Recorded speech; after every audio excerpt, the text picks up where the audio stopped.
Morning. Welcome back to shop. So, wife went out to do some Christmas shopping, or I don't know, they're off to do something.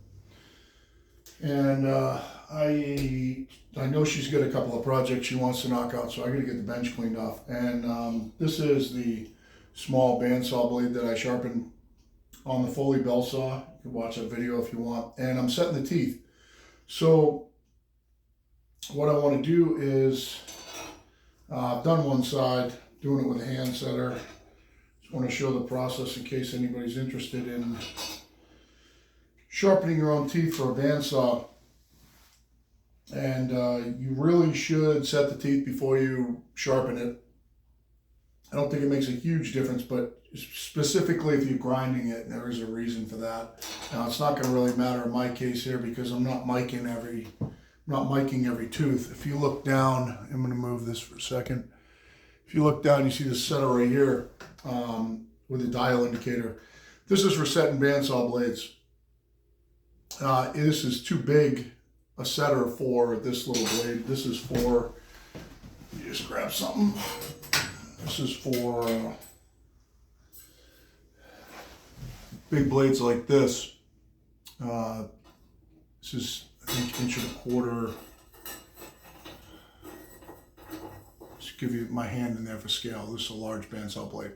So this setter is for doing blades like this. And I was going to modify it, but I don't. The results that I'm getting with my hand setter that I use for hand saws, I'll get you back up a little bit.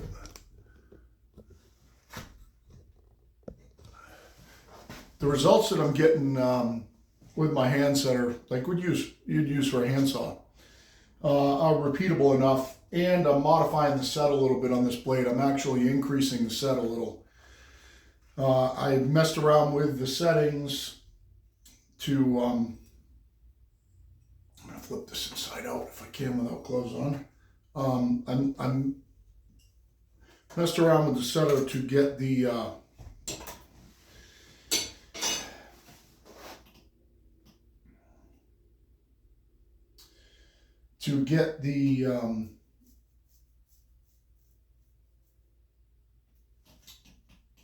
setter setting right, and was miking the teeth, and I had to get it down to a very minimal setting.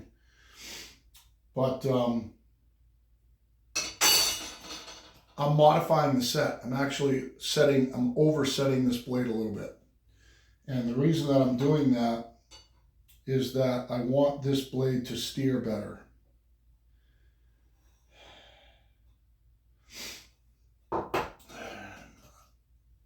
Just gonna get myself oriented here. The bigger the set, the larger the kerf that it's taking out. Sorry that I'm a little bit discombobulated here, because I almost just looking at my teeth, making sure that I'm setting the right way, and that I didn't already one time flip this blade inside out. But if this takes out a bigger kerf because of an increase in set, so it's like 50,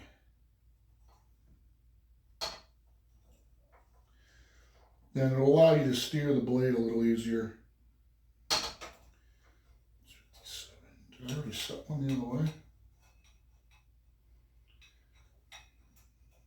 I'm wondering if 52. What I'm wondering is if I already flipped this blade inside out, because 34. Yeah, I'm getting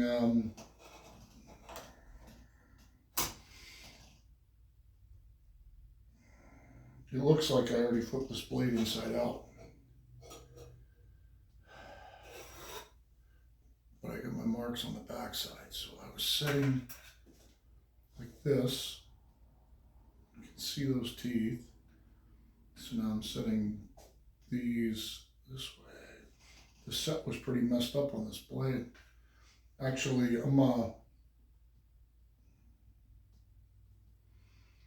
so I was setting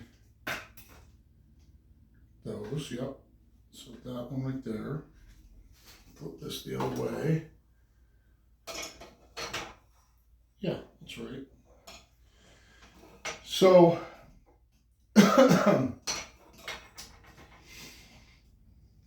the set on this blade was pretty messed up from ripping. I did a project once upon a time, just finding the weld seam.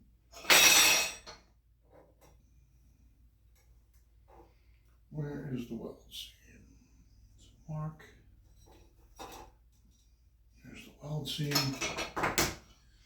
I was cutting white oak at the maximum of my bandsaw, resawing it for a project, and it was pretty taxing on the blade. So the set's a little messed up.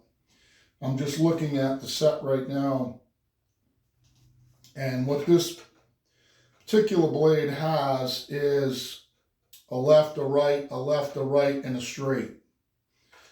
So I'm going to be setting the teeth that are away from me, and they're actually,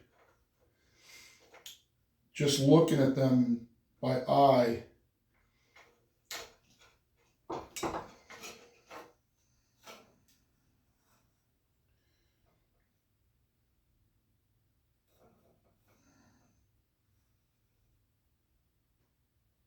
this is going to turn into a shitty video, but they're already set.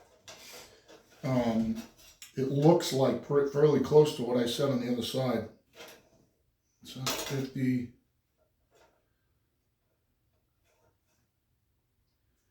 That one's 49. Let me just double check.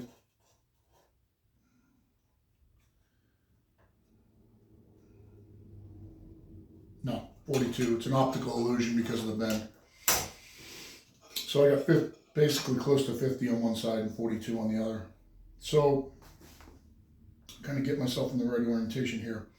Left, right, straight. That's where I started. Left, right, straight. Left, right, straight. Left, right, straight. Left, right, straight. Left, right, straight. Left, let me go all the way over. Left, right, straight. Left, right, straight. So just checking these just to see what I'm getting now.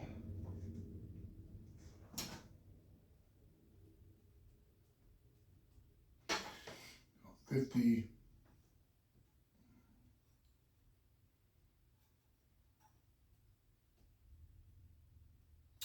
And 50. I'm getting 50 thousandths set each way.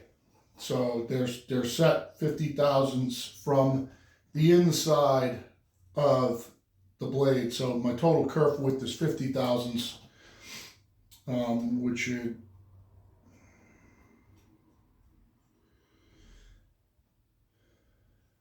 this is how you measure set. 50.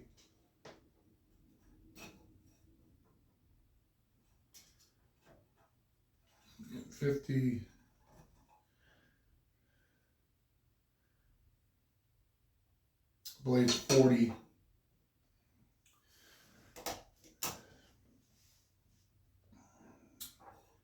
So we get 40, it's another 10 thousandths past.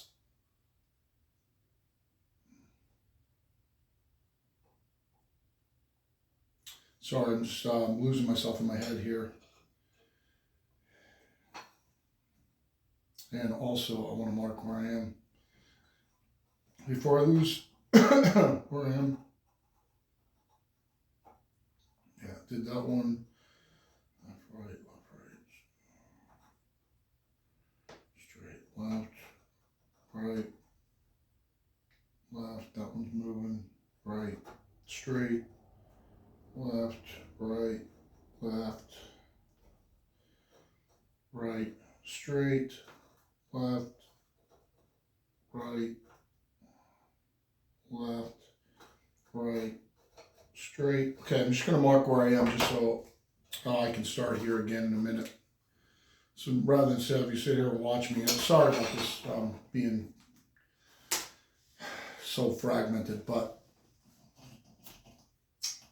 so what we have essentially is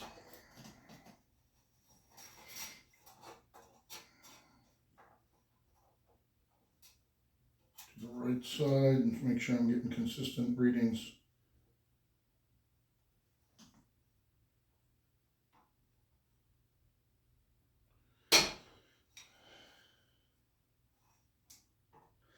$50,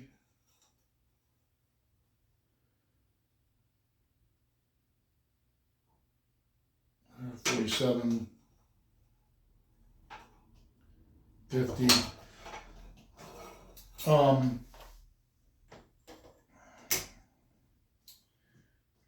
So the blade's 40. So in theory, they should go over, your set should be 20 on the push out. But if this is 50 and the blade is, oh, the blade's, I'm sorry, blade's 30, no, blade's 40. Get one like this. Oh, all right. So the blade's 20, looks like 26 thousandths, probably 25 thousandths.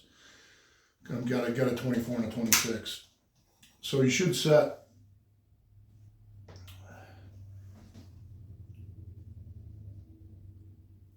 that screw. Half the distance of the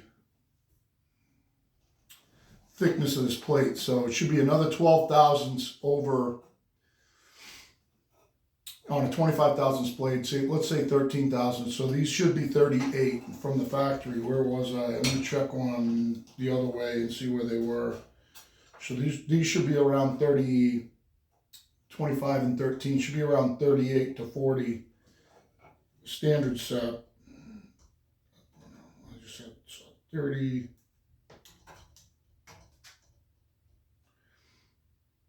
This one's showing 44. So I'm actually cranking them over another, I don't know, about 38. Yeah, this one's showing 38.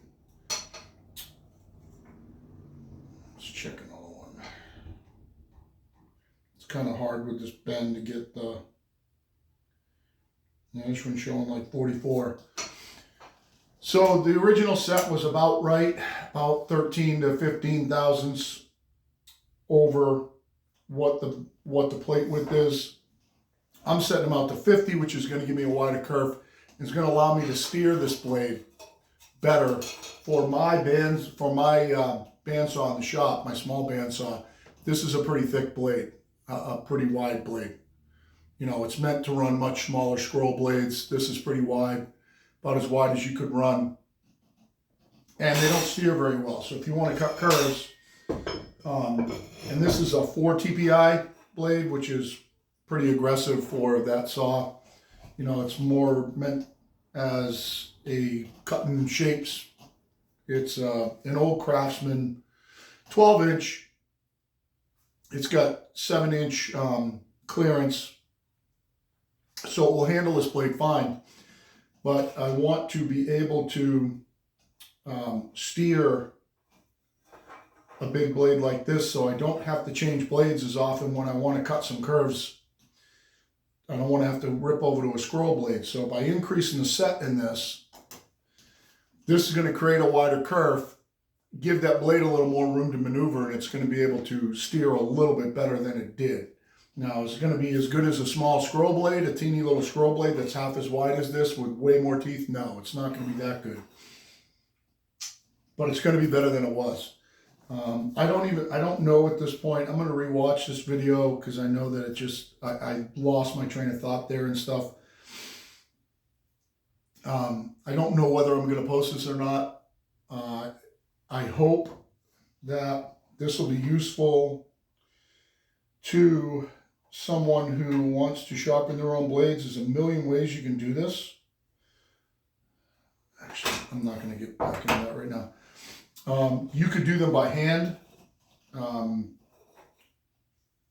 I would suggest the diamond hone over trying to do them by hand with a regular file. I can actually just touch off the top of these teeth just a teeny little bit. The diamond hone just cuts these hardened teeth way better.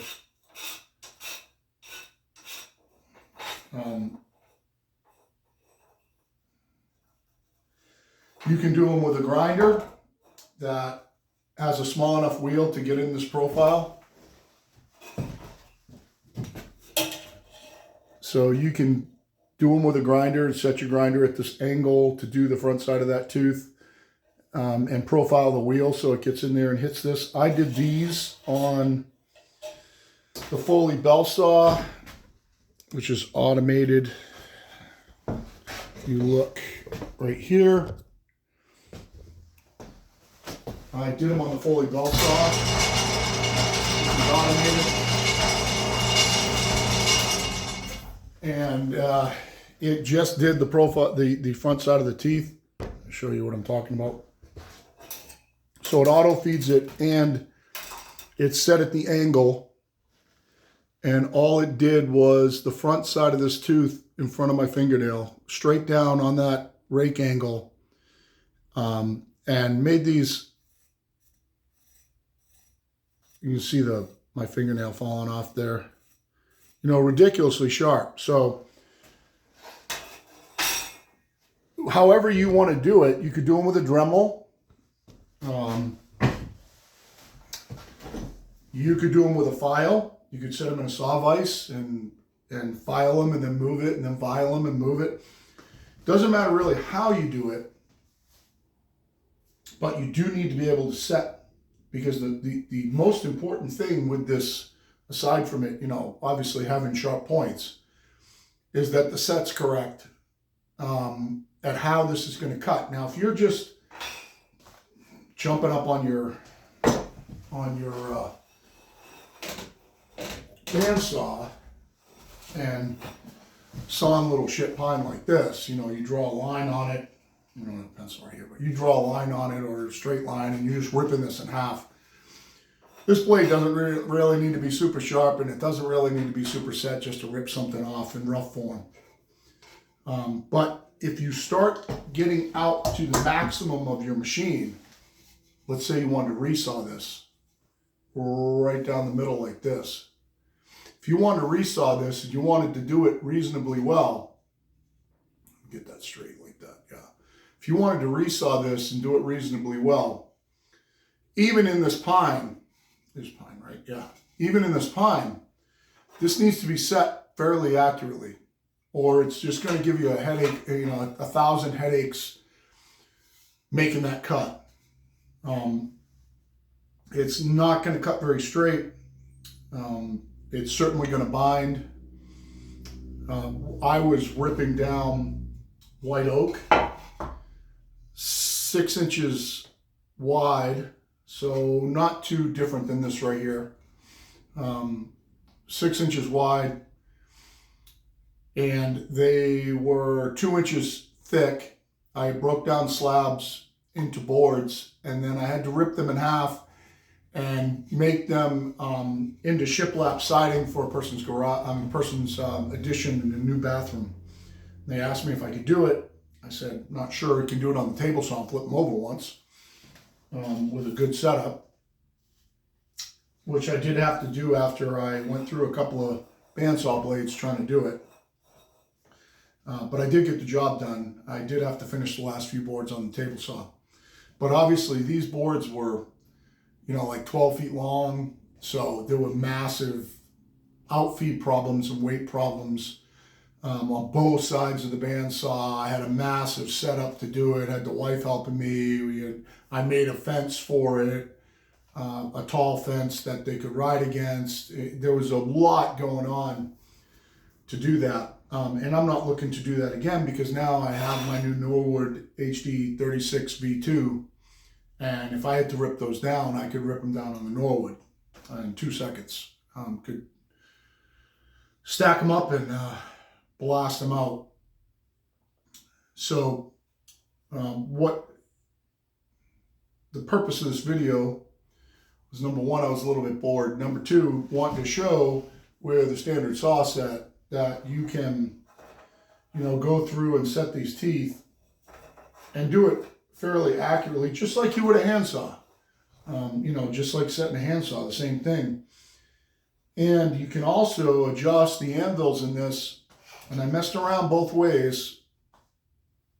I kept miking them to see what I was getting and then straighten it up a little bit and then mic them until I ended up where I felt comfortable with where the set was. But, I can run through this whole blade in 5 minutes, probably a side. Maybe, let's just call it 10 minutes a side. Maybe a little less. If I just keep going, it probably ends up taking me 5 minutes a side.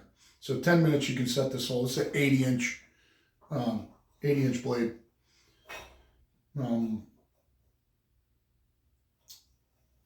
So being able to do it with this, and you can pick these up anywhere. You can get new ones. You can buy the old ones like this. I have a ton of them in my my little sharpening file chest over there for hand saws.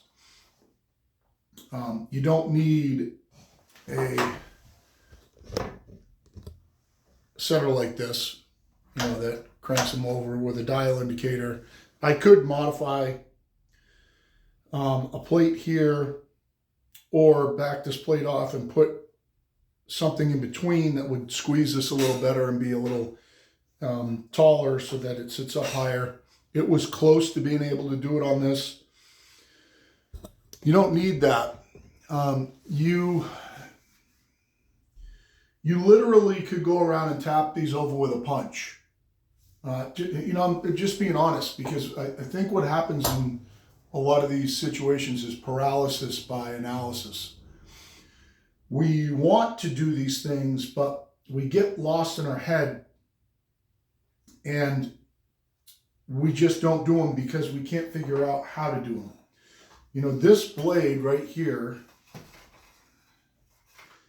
I'd have to make a setup, but I'd have to make a setup with a board here. But you could, kind of like with a small back saw, with say a 15 or 18 TPI back saw, you could go around on a piece of softwood like this, clamp this up in a vise, and you could go around with a punch and set these teeth. Just set the punch on top, boom. Actually I'll go backwards. Set the punch on top, right on the tooth, boom. And you get used to using the same pressure, boom. And you could get it set. Would it be set perfect? No. Wouldn't be set perfect, but it would be set, just like with a small back saw.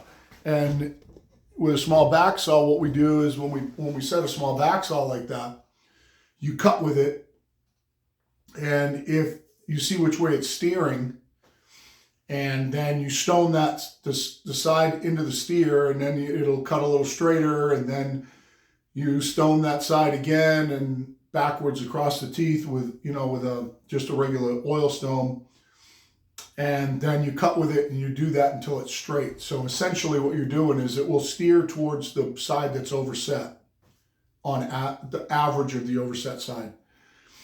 And you're stoning off the set little by little by little, and then cutting until it cuts straight, and then you throw it in the till. It ends up in there. And then it's good to go. So you could do it with this also. This is not a fine tool like a back saw. This is a tear through wood, tear off chunks, rough cut tool. So setting it with a punch would be perfectly acceptable. Setting it with this, I'm getting repeatable results over it, that 50,000 set. And then I'm going to go throw it on my bandsaw, and I'm going to cut some wood and see how it cuts. Now, I know that increasing the set's going to give me more steerability. I know that sharpening the teeth to where they, rack through my thumb. Let's see, I don't know on this new camera. Also, yeah, I wanted to try out my new phone because I blew up my phone. I know it's plenty sharp enough to cut, and after I get it set, it's going to be tuned up, and I should be able to throw it on the bandsaw, tension it, and run some wood through it, and it should be a massive improvement on the way it was. There's a possibility this will be a better blade than it was when it came from the factory, because these are not, manufactured to super high tolerances anyway. They're not ground to super high tolerances. You can make this sharper in the factory by going around with a diamond hone and just lightly just dusting off the top of this tooth line from the backside, and I mean dusting off. I don't know if this will show up. I hope maybe I can get this to show up, but just a few teeth that I did, if I get the light on them right. From the backside, I don't know how well that's going to show up, but just dusting off the top of that tooth line like that. I could go around and do that, and that will make these teeth better. It will make them sharper, because what happens is as this goes through the Foley and that file runs through there, it's creating a burr on the top of it, a very, very small burr. I can't even really feel it. I can see it, but I can't feel it. And this is just, and I mean real, real light, just making the top shiny.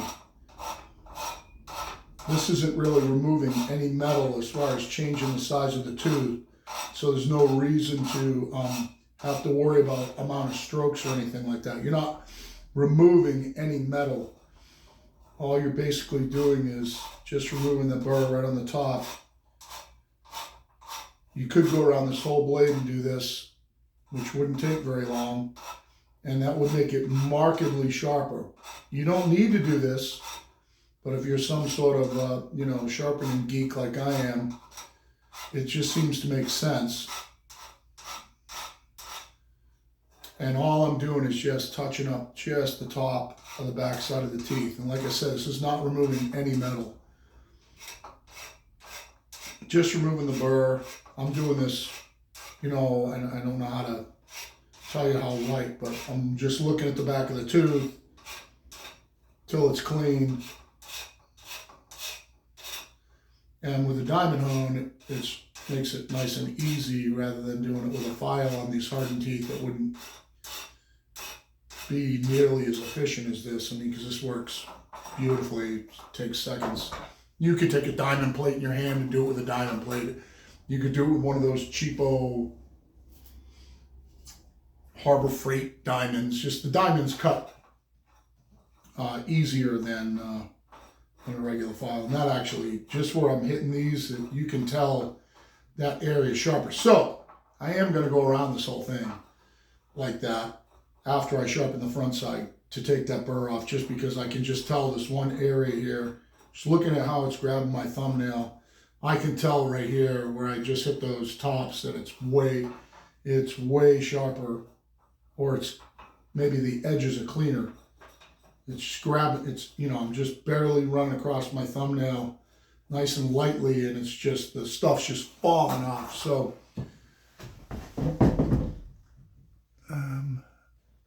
I don't know this bone yet, so, I am going to go around this whole thing. I'm going to set it, I'm going to go around the whole thing, make sure I dust off the top of every tooth really lightly, just so I can see the shiny spot, and then I'll put it on and I'll try it. And I'll probably I'll do a video of trying it and see how it cuts, and we'll see how it cuts when I do it. I'll run some white oak through it, and maybe some black locust or something like that, something that's really hard. I mean, I don't want to wipe the set right off it, but we'll see how it cuts after it's done, so that And I'll show you how I used to do this on the bandsaw. So when I make the other video, when I show it cutting, I will show you how I used to do it on the bandsaw. I made a block with a hose clamp, and I put a Dremel on it. The block was, so if you can picture this, well, the blade's inside out right now, but if you can picture this on the bandsaw, isn't it inside out right now? Not sure. Cuts on the downstroke. Yeah, it's inside out. So these teeth are sticking out, and there's an angle on the back side of the tooth right here. You see that angle on the top of the tooth like that. So what I had was a block that kept the Dremel like this, and I would slide it on the table of the bandsaw in with a wheel on it, and I matched that angle right there, and I would just touch it and then back off and move it down, and then push it in and touch it and then back off and move it down, and then push it in and touch it, and I would sharpen these right on the bandsaw. And that worked too. That was how I first did it. I think as I go through, this video is getting kind of long, and I'm going to end it pretty quick. As I've gone through in my sharpening journey and learned more and more and more about sharpening and teeth and grinding and everything else, one thing that I've learned is that there is no one way to do it. There is an accepted way to do it. There's a way they do it at the factory. And then there is the rest of us. And the rest of us have to find out how to get the geometry right, because the geometry is here for a reason. And if you understand geometry like I do, you can change geometry also, as long as what you're changing it to makes sense for what you're doing. But if you're just trying to make this tooth cut again and it doesn't cut anymore because you've wiped it out, then just stick to the geometry that's there. If you stick to the geometry that's here and you make that point sharp, this will cut. Just like sharpening a handsaw. If you don't know what you're doing sharpening a handsaw, if you don't understand why they are the way they are and what the angles all mean, you stick to the geometry that's there and file it. It will cut better when you're done than when it was dull. You're taking something that doesn't cut anymore or takes a ton of effort to cut. You're making it sharp so it will cut again. Now, as you go through that journey and you learn about geometry and fleam and rake angles, positive rake and negative rake and set and what those things do and mean, and rip configurations, and there are rip configurations with fleam, but just basic rip configurations at 90 degrees, and then cross-cutting configurations with fleam on the teeth. This is a basic rip configuration on a bandsaw. It's a basic rip configuration, meaning that these teeth are designed as ripping teeth. They're straight across. There's no fleam on them. When they are filed, if you can look straight on like this file to the tooth line, if I get straight on, goes straight across perpendicular. Whatever you're cutting that with goes straight across perpendicular. So whether it's a wheel, or whether it's a file, or whether it's this, or whether it's a Dremel, or whatever you're filing them straight across. That is a rip configuration. On a crosscut configuration, these teeth would be filed with fleam at an angle like this, and then the opposite angle on the next one, and then the opposite angle on the next one, and they create knife edges on the teeth, and that's a crosscut configuration. Same thing with a chainsaw, same thing with a handsaw, same thing with a bandsaw. So these are basic rip configurations, which are the easiest to file because you're filing straight across them. And then the geometry of your rake angle, which on these is positive rake. So you can see the amount that this tooth, the face of this tooth, leans forward is the amount of rake that you have. And that's positive rake and that's negative rake. You'd have, when you file a handsaw, you'd have negative rake. You would never have positive rake. You wouldn't be able to push it. When you're running this with a motor, you can have positive rake, and that makes it cut faster. It makes it dig more. But if you were pushing it by hand, you wouldn't be able to push it. It would dig in and stop.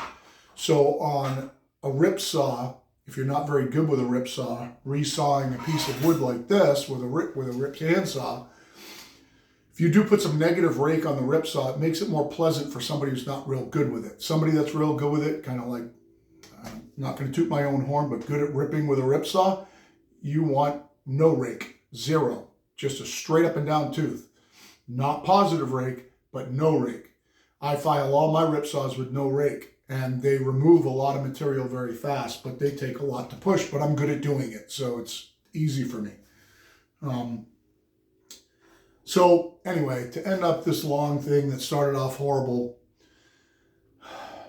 anybody who made it through this far, God bless your soul. You're really trying to learn something, and I'm really trying to teach you. Hopefully you made it through this far to learn a little bit about geometry and what's going on here.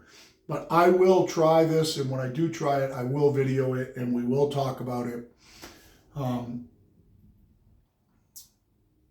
And we'll see where we go from there. And hopefully it helps you be able to stop being paralyzed at doing stuff like this.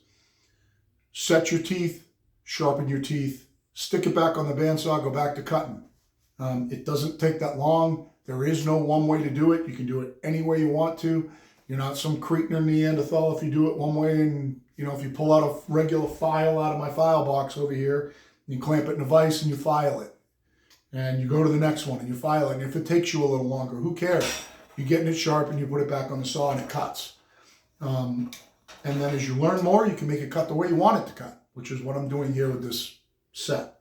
So thanks for coming along. Happy holidays. I hope everything's going great for all of y'all. If you have any questions, hit me up. I apologize that this is almost a 40-minute video for what I had intended, but here we are, and I got to get to work. I got a Zoom meeting here, and shortly, probably another 30 minutes, and after that Zoom meeting, I'm going to get to work. I'm just doing a big mahogany, a couple of huge deck projects, but I'm finishing up a mahogany one right now for an outside bar with black locust bar tops and black locust uprights holding up the structure. It's 20 by 10. And I'm finishing up the mahogany deck today, doing my scribes around the post. So I hope your holidays are going great, and I hope the weather's good where you are. The weather's been too cold and rainy to put the HD36 together, so right now it's tarped still on the pallet. And when I get that pallet broken into, I will video that process as well, putting my new sawmill together. And there'll be a ton of content on that. So thank you. If you made it through this far, thumbs up. You want to learn. The people that kicked out early, they didn't want to learn. And I know that the beginning sucked. And if some people that have never watched me before aren't going to get it, and they're going to jump out early. The people that know me, like those of you who've made it through this far, you want to learn, and I want to help. I don't know everything, but I know a lot. And if you're watching this, you want to learn more. So I appreciate it, and I appreciate the watch. So keep cutting, keep baking, keep learning. Thanks.